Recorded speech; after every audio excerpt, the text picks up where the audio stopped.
Hello guys, कैसे हैं आप सब। इस वीडियो में हम बात करने वाले हैं जीएनसी इलेक्ट्रॉनिक्स के आईपीओ के बारे में। ये आईपीओ 23 जुलाई से 25 जुलाई तक ओपन रहने वाला है अप्लाई करने के लिए। अब आज ये आईपीओ फर्स्ट डे में ही ऑलरेडी 8 टाइम से ज़्यादा ओवर सब्सक्राइब हो गया। तो ऐसा क्या है इस कंपनी में, इस वीडियो में डिटेल में जानेंगे। सबसे पहले हम इसे ग्रे मार्केट प्रीमियम की बात करेंगे, जिससे हमें थोड़ा बहुत इसके लिस्टिंग इनका अंदाजा लग जाएगा। उसके बाद कंपनी की आईपीओ डिटेल्स, कंपनी क्या बिजनेस करती है, इस इंडस्ट्री में क्या फ्यूचर है, कंपनी के की फाइनेंशियल्स एंड फंडामेंटल्स को डिटेल में डिस्कस करेंगे और मेरा क्या ओपिनियन रहने वाला है, अप्लाई करना चाहिए नहीं, लास्ट में इसकी बात करेंगे, इसलिए वीडियो को पूरा देखिएगा। ना सबसे पहले अगर हम इसे ग्रे मार्केट प्रीमियम की बात करें तो करंट जीएमपी यहाँ पे 96 के अराउंड चल रहा है, यानी हमें इसमें करीब 40% का एस्टिमेटेड लिस्टिंग गेन देखने को मिल सकता है। यानी पर लॉट के हिसाब से बात करें तो करीब 6000 रुपए तक का फायदा देखने को मिल सकता है अंदाजन। हालांकि देखिए, जीएमपी जो होता है सिर्फ एक अंदाजा होता है, कोई गारंटी नहीं होती है कि ऐसे लिस्ट होने वाला है और ये चेंज भी होता रहता है, इस चीज का भी हमें ध्यान रखना है ना। अगर हम इस कंपनी के बिजनेस के बारे में बात करें, कंपनी 2006 में स्टार्ट हुई थी। ये कंपनी इलेक्ट्रॉनिक्स बाजार ब्रांड के अंडर ऑपरेट करती है। कंपनी रिफर्बिश इलेक्ट्रॉनिक्स स्पेशलिस्ट है, यानी लैपटॉप्स, डेस्कटॉप्स, टैबलेट्स और आईसीटी डिवाइसेस को बाई करती है और फिर उन्हें ठीक करके नियरली न्यू कंडीशन में कस्टमर्स को बेच देती है। कंपनी अपने रिफर्बिश प्रोडक्ट्स पे आफ्टर सेल सर्विसेज और वारंटी भी देती है, जो इनकी एक यूएसपी है। इनके इंडिया के साथ साथ USA, UAE, Africa and Europe में भी आउटलेट्स हैं। कंपनी ने फाइनेंशियल ईयर 25 में 5.9 लाख डिवाइसेस को रिफर्बिश किया है, जो फाइनेंशियल ईयर 23 में 2.5 लाख थे। यानी कंपनी अपने काम में तेजी से ग्रो कर रही है, तो ये अच्छी बात है। कंपनी यहाँ पे अदर वैल्यू एडेड सर्विसेज भी प्रोवाइड करती है, जैसे e waste management services, doorstep services, on site installation etcetera. चलिए अब हम क्विकली इस आईपीओ की डिटेल्स की बात कर लेते हैं। आईपीओ का प्राइस बैंड यहाँ पे रहने वाला है 225 से 237 rupees per share. Total issue size यहाँ पे होने वाला है करीब 460 करोड़ रुपए का, जिसमें से फ्रेश इशू है यहाँ पे 400 करोड़ और करीब 60 करोड़ का यहाँ पे ऑफर फॉर सेल होने वाला है। फेस वैल्यू यहाँ पे रखी गई है 2 रुपीज पर शेयर। एक लॉट में यहाँ पे करीब 63 शेयर्स रखे गए हैं, यानी आपको मिनिमम 14,931 रुपीज पे करने पड़ेंगे इस आईपीओ में अप्लाई करने के लिए। इस आईपीओ की जो टाइमलाइन होने वाली है उसको आप यहाँ पे स्क्रीन पे देख सकते हैं। 30 जुलाई को इस आईपीओ की लिस्टिंग होगी और आप 25 जुलाई शाम 5 बजे तक इस आईपीओ में अप्लाई कर सकते हैं। इस आईपीओ के इशू ऑब्जेक्टिव की बात करें तो कंपनी जो फ्रेश इशू से पैसा उठाने वाली है, उसका यूज कंपनी यहाँ पे मेनली अपनी डेट को रीपे करने के लिए यूज करेगी।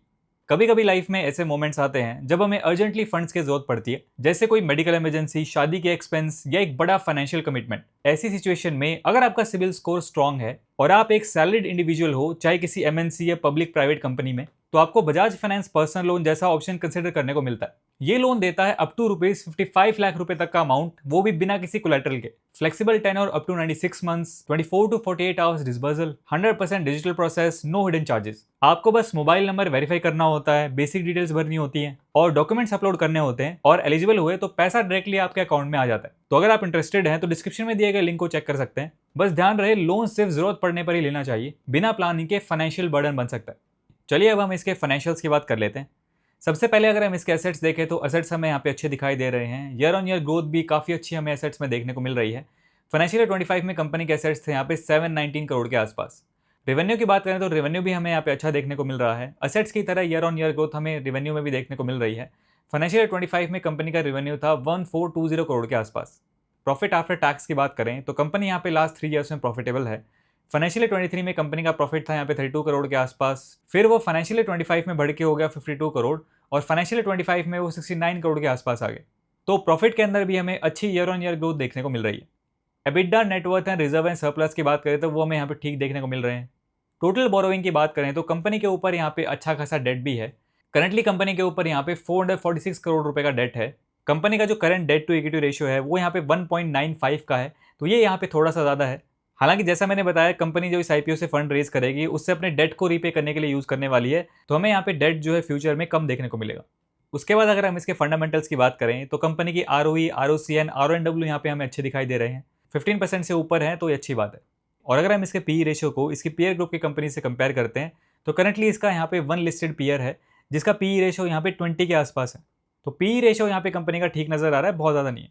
चलिए अब हम कंक्लूजन की बात करते हैं कि इस आईपीओ में अप्लाई करना चाहिए नहीं। लिस्टिंग गेन के पॉइंट ऑफ व्यू से बात करें, सबसे पहला हमारा पैरामीटर आता है इसका जीएमपी। तो जीएमपी हमने देखा इसका 40% के आसपास चल रहा है, तो अच्छा खासा लिस्टिंग गेन हमें इसमें देखने को मिल सकता है अकॉर्डिंग टू जीएमपी। हालांकि जीएमपी के पूरे भरोसे हमें यहाँ पे नहीं रहना चाहिए। सेकंड हमारा पैरामीटर यहाँ पे आता है इसकी एंकर लिस्ट। तो पर्सनली मुझे ऐसा लगता है इसकी एंकर लिस्ट यहाँ पे अच्छी आई है, चाहे वो एफआईआईज हो या डीआईआईज हो, दोनों ही जाने माने नाम इसकी एंकर लिस्ट में हमें देखने को मिल रहे हैं। थर्ड हमारा पैरामीटर यहाँ पे आता है इसकी वैल्यूएशन। तो ओवरऑल इसके फाइनेंशियल्स एंड फंडामेंटल्स को देखते हुए एंड इसका पी रेशियो भी ज़्यादा नहीं है, तो पर्सनली मुझे ऐसा लगता है इसकी वैल्यूएशन यहाँ पे ठीक है। एंड फोर्थ हमारा पैरामीटर यहाँ पे आता है इस आईपीओ के डिमांड। तो जैसा मैंने बताया, आज ये आईपीओ ऑलरेडी 8 टाइम से ज़्यादा ओवर सब्सक्राइब हो चुका है और मुझे ऐसा लग रहा है आने वाले टाइम में और भी ज़्यादा अच्छी खासी डिमांड हमें इस आईपीओ में देखने को मिलेगी। तो इन सारे फैक्टर्स को देखते हुए पर्सनली तो मैं इस आईपीओ में यहाँ पे इंटरेस्टेड हूँ। बाकी आपको अपना डिसीजन अपने अकॉर्डिंग अपना एनालिसिस करके लेना है। आगे देखते हैं इसका जीएमपी एंड सब्सक्रिप्शन वगैरह कैसा रहता है। उसको मैं यहाँ पे टेलीग्राम पे टाइम टू टाइम अपडेट भी करता रहता हूँ, वहाँ पे आप ज्वाइन कर सकते हैं। लिंक आपको वीडियो डिस्क्रिप्शन में मिल जाएगा। आपको इस आईपीओ के बारे में क्या लगता है, आप क्या करने वाले हैं, कमेंट सेक्शन में अपना ओपिनियन जरूर शेयर कीजिए। आज की वीडियो में इतना ही। वीडियो पसंद आए तो इसे लाइक कीजिए। मेरा नाम है सुनील, मिलते हैं नेक्स्ट वीडियो में। Thanks for watching.